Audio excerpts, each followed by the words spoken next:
মহানগৰীত ড্ৰাগছ আসক্ত city bus চালকৰ দৌৰাত্ম দেখিবলৈ পোৱা গৈছে। জালুকবাৰীত চিটি বাছে মহতিয়াই নিলে 3খনকৈ বাহন আৰু দুৰ্ঘটনাত বিস্তৰ ক্ষতিসাধন হৈছে 3খন বাহনৰেই।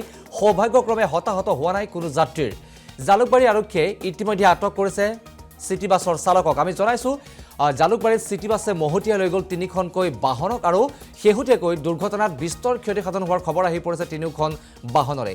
ইতিমধ্যেই জালুকবাৰী আৰক্ষীয়ে আটক কৰিছে চিটি বাছৰ চালকক। অৱশ্যে সৌভাগ্যক্ৰমে হতাহত হোৱা নাই কোনো যাত্ৰীৰ।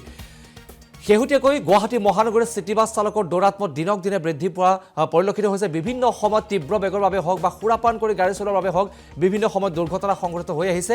আৰু আটাইতকৈ গুৰুত্বপূৰ্ণ কথাটো হৈছে যে ড্ৰাগছ আসক্ত চিটি বাছ চালকৰ অতপালি এইবাৰ বৃদ্ধি পাইছে।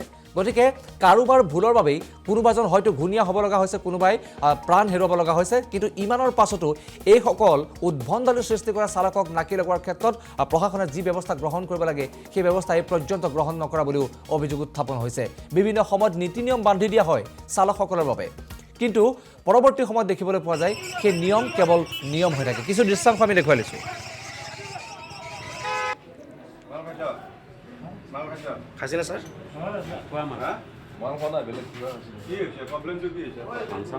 ফাংচন খাইছে এইটো অৱস্থা বেয়া।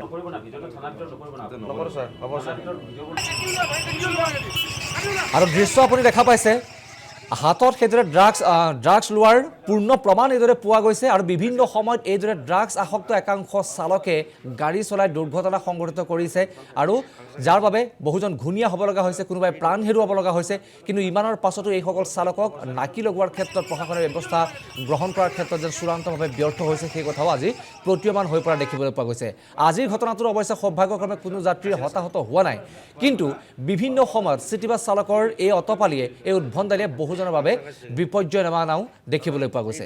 শেহতীয়া ঘটনা জালুকবাৰীৰ, আৰু জালুকবাৰীত সংঘটিত হোৱা এই দুৰ্ঘটনাৰ পাছতে ব্যাপক প্ৰতিক্ৰিয়াৰ সৃষ্টি হোৱা দেখিবলৈ পোৱা গৈছে।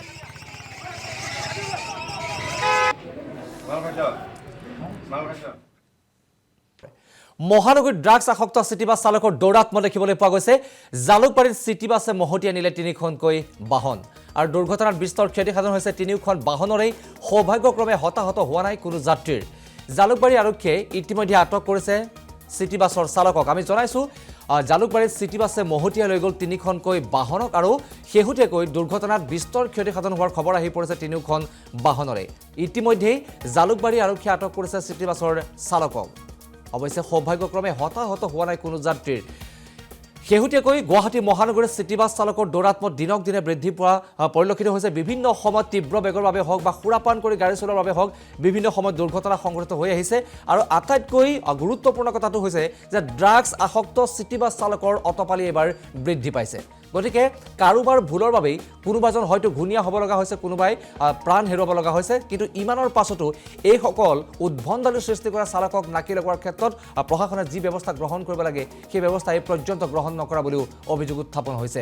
বিভিন্ন সময়ত নীতি নিয়ম বান্ধি দিয়া হয় চালকসকলৰ বাবে, কিন্তু পৰৱৰ্তী সময়ত দেখিবলৈ পোৱা যায় সেই নিয়ম কেৱল নিয়ম হৈ থাকে। কিছু দৃশ্যাংশ আমি দেখুৱাই লৈছোঁ। খাইছেনে ছাৰ?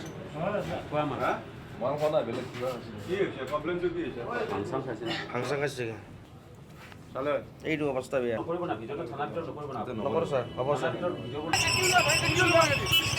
আৰু দৃশ্য আপুনি দেখা পাইছে, হাতত সেইদৰে ড্ৰাগছ লোৱাৰ পূৰ্ণ প্ৰমাণ এইদৰে পোৱা গৈছে। আৰু বিভিন্ন সময়ত এইদৰে ড্ৰাগছ আসক্ত একাংশ চালকে গাড়ী চলাই দুৰ্ঘটনা সংঘটিত কৰিছে আৰু যাৰ বাবে বহুজন ঘূণীয়া হ'ব লগা হৈছে, কোনোবাই প্ৰাণ হেৰুৱাব লগা হৈছে।